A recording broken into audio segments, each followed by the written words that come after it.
welcome back to Dylan's Little Hobbies, and in today's video, we are going to be doing another X-Wing How to Fly. In this series, I basically tell you guys and teach you guys how to fly certain ships. With that said, that's what it's supposed to be. Really, I tend to just tell you my strategies, how I choose to fly these ships.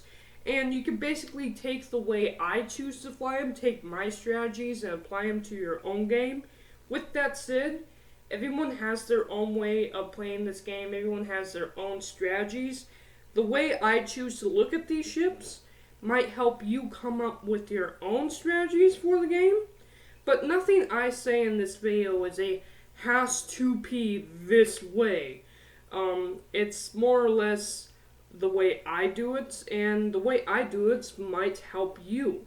So, with that out of the way, let's go ahead and talk about X-Wing How to Fly. Which ship are we going to be flying in today's video? And in today's video, we are going to learn how to fly the greatest piece of junk in the sky, on the planet, in the galaxy. Of course I am talking about the Millennium Falcon. I love the Millennium Falcon. Who doesn't love the Millennium Falcon? It's my second favorite ship in all of Star Wars. Was my number one. That would be the Star Destroyer. I just love the original OG Star Destroyer from Episode 4. I love the ship. It's the first ship you see. Actually, technically, the second ship you see in all of Star Wars. So, it's pretty amazing. I love Star Destroyers. But today's video is not about Star Destroyers. Today's video is about the greatest piece of junk in the galaxy. Today's video is about the Millennium Falcon.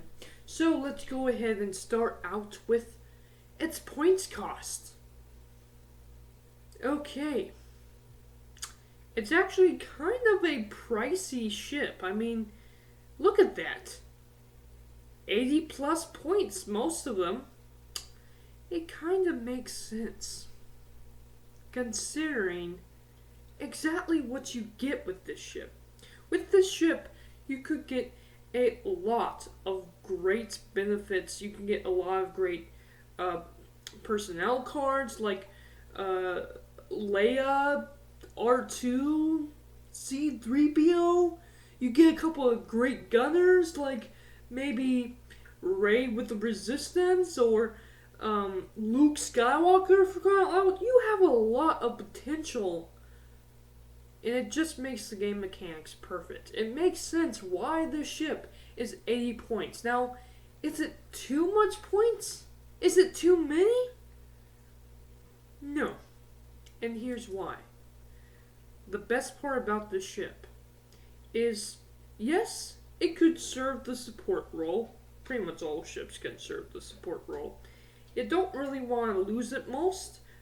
Decoy ships are going to be small ships. But I can tell you right now that this ship is a muscle house. Now, granted, it doesn't have too many hits. It doesn't have crazy amounts of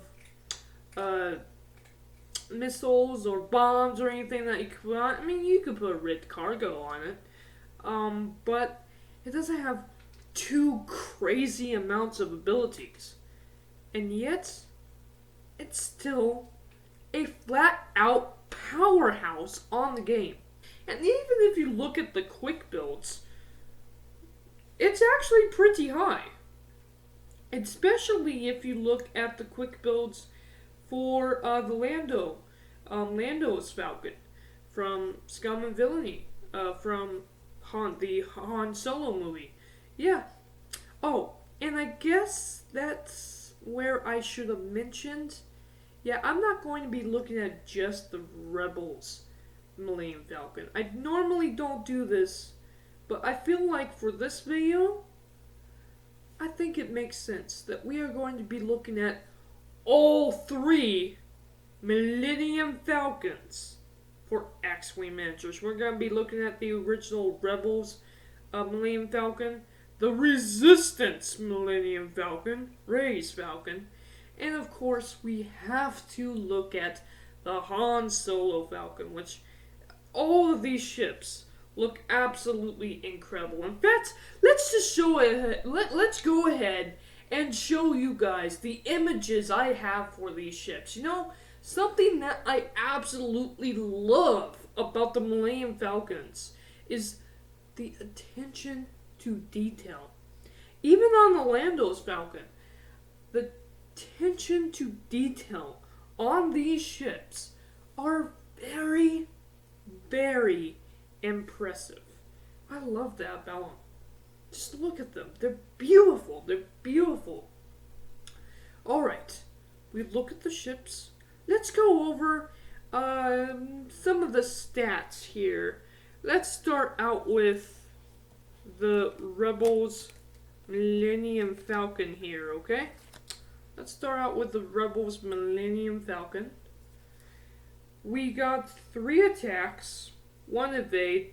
Look, it's a large ship, and when it comes to large ships, 1 evade just kind of makes sense. I mean, it is a pretty big ship after all, and that's actually kind of its weakness. All Millennium Falcons, all of their weaknesses are that it's a large ship, and because it's a large ship, it's very easy to get hooked into a corner and not be able to fly out without hitting something.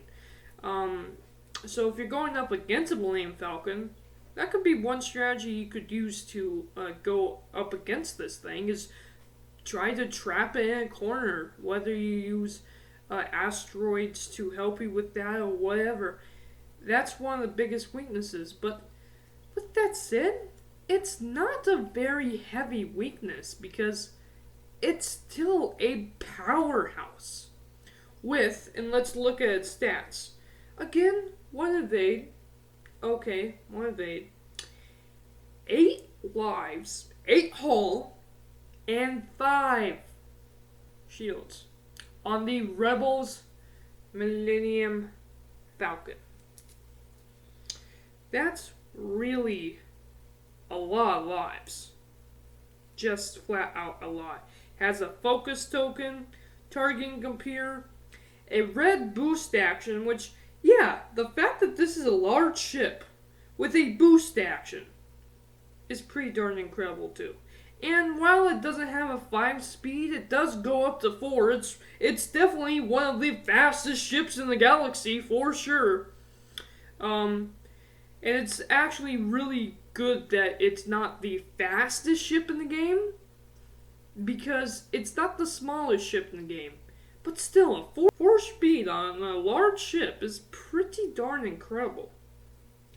And of course, the Millennium Falcon has a turret, and it can turn its turrets. In fact, its main attack is 3 attack dice, and that comes from its turret. It doesn't really have guns, it has a turret to attack from.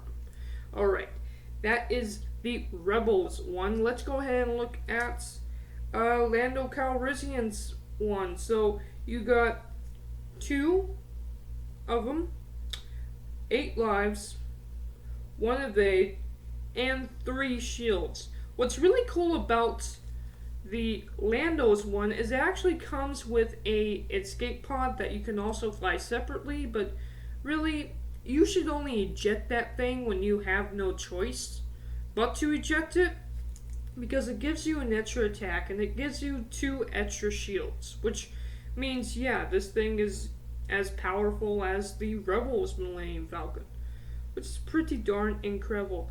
And exact same abilities, you know, focus token, targeting computer, red boost, and turret attack.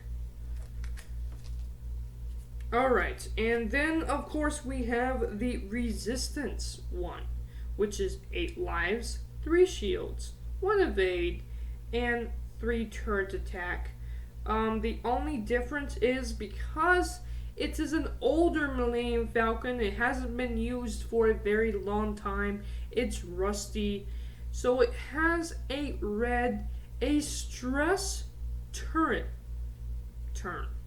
So if you want to move your turret, it's a stress token, which does kind of suck. But there are actually other cards that you can put on it to undo that. All you need to do is start looking for one of the gunner cards. Now, with that said, let's go over some of the cards, starting with, again, the Rebels Millennium Falcon. So you got Luke Skywalker. I'm not really going to be able to read this, but I'll put it here so you can pause the video if you want and read his ability. Luke Skywalker. That is great. I really like cluster missiles on this ship. You got Leia Organa. You got Leia on the ship, and she can actually really help if you have other ships playing with the game. She can really help some friendly ships. Chewbacca. You got good old Chewie. You got good old C-3PO. Han Solo as a gunner. Han Solo as a gunner. Nine Nun. R2-D2. I really like Trick Shot on this type of ship. Stealth Device is pretty good.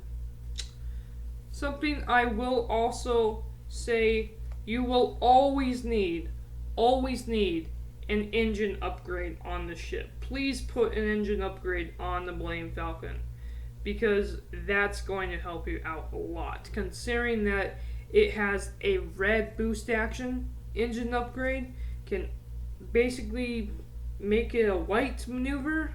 That would be a great action for you guys. Definitely you want to use an engine upgrade with that. Now let's go ahead and take a look at the Scum and Villainy one. So the Scum and Villainy one, you know, it does have that little escape pod, but there's nothing much to say about the escape pod.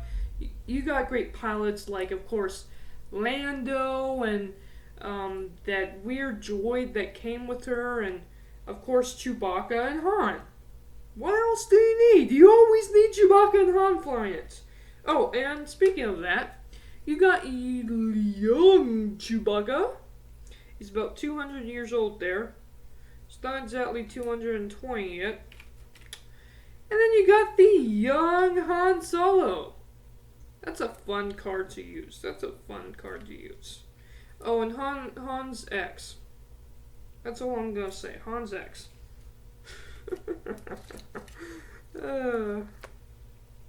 Alright. And then we got the Resistance one. So, with the Resistance, you got Han Solo. You have, of course, Chewbacca. A Resistance pilots to help you fly if no one else is around for some reason. And of course, Rey. This is Rey's Falcon now. Like I said, you really need to use engine upgrade. Rey as a gunner.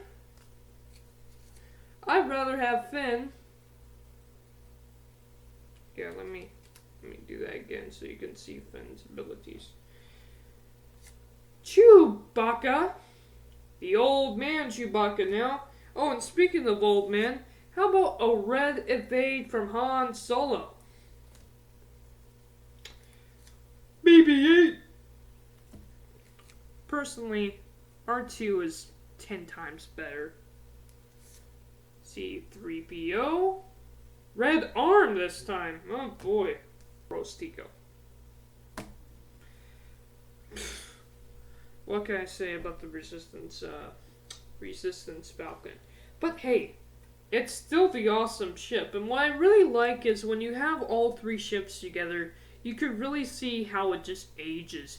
With the Lando's Falcon being what should be the original Falcon to what Han has turned it into by A New Hope.